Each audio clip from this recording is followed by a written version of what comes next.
channel. It's Mila Simone here, and in today's video I'm going to be showing you guys how I did my own nails here at home for the low girl to save some coins, because it's always nice. I did a video like this once before here on my channel and you guys seem to really enjoy it. So yes, I'm here again with another one. Thank you all so much for watching, and let's go ahead and get right into this video. Alrighty, you guys, so here in front of me I just have a few supplies. I'm going to be soaking my nails off using some acetone. I just picked this up at my local drugstore. Also, I have a dish that I'm going to be soaking my nails in. If you want to use nail glue, you can, but I'm not going to be using nail glue today just because I don't really need them to last that long. A few weeks will be fine for me. Also, I picked up these I'm Press-On Nails by Kiss from Ulta. These were like $7.99, I do believe. You're also going to need a file and a buffer brush, a nail clipper, and a fake nail tip to really help you pop off the fake nails if you need.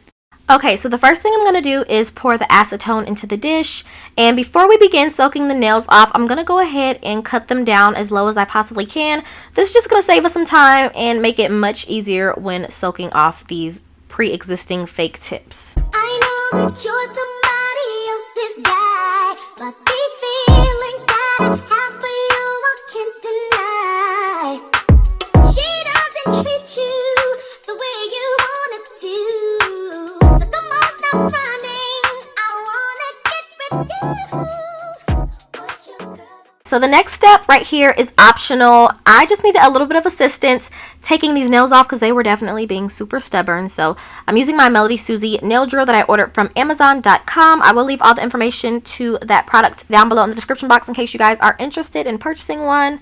But yeah, I'm just drilling off the nails, and now the nails are clean. So I'm going to go in with that buffer and just buff the nails going in one direction. You never want to buff back and forth because it's just really not healthy for the nail bed. But I'm just buffing, getting a nice and clean surface. If you want to use nail glue, you can, but I will not be using nail glue in today's video. So I'm going to take the press-on nails right here, and this part, you guys, is really self-explanatory. You just clean the nails off with the alcohol swab that they provide for you, and you peel off the sticky tape on the fake nail and place it on your real nail. And of course, you just press it down, and I probably say, you know, hold the nail down for about 5 seconds just to make sure the sticky stuff adheres to the natural nail bed. And that is it, you guys. Super easy, super quick, and definitely affordable. And it has definitely been working for me, girl. And I have been saving lots of coins at that. So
to an end. Here's a close-up of what my nails look like. Super cute, super short, natural, you guys. And I've gone through the whole day with these on and they have not popped off yet. These things are on here. I've washed my hands about 100 times today and these nails have not come off. These suckers are on for good. From my past experience with these nails, I know for a fact that I have a good 2 weeks before any lifting starts to happen. Thank you guys so much for watching. I hope you enjoyed the video. If you did, don't forget to give it a huge thumbs up and make sure you subscribe if you are not already so that you don't miss any new upcoming content. And I will see you beauties in the next video. Bye. Mwah.